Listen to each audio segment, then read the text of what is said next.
এক হারিয়ে যাওয়া বন্ধুর সাথে সকালে বিকেলে বেলা কত পুরনো নতুন পরিচিত গান গাইতাম খুলে গলা।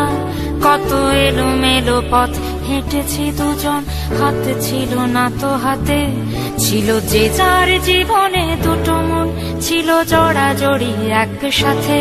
কত ঝগড়া বিবাদ সুখের স্মৃতিতে ভরে আছে শৈশব। তোকে স্মৃতিতে স্মৃতিতে এখনো তো ভালোবাসছি অসম্ভব। কেন বাড়লে বয়স ছোট্টবেলার বন্ধু হারিয়ে যায়? কেন বাড়লে বয়স ছোট্টবেলার বন্ধু হারিয়ে যায়? কেন হারাচ্ছে সব, বাড়াচ্ছে ভিড় হারানোর তালিকায়?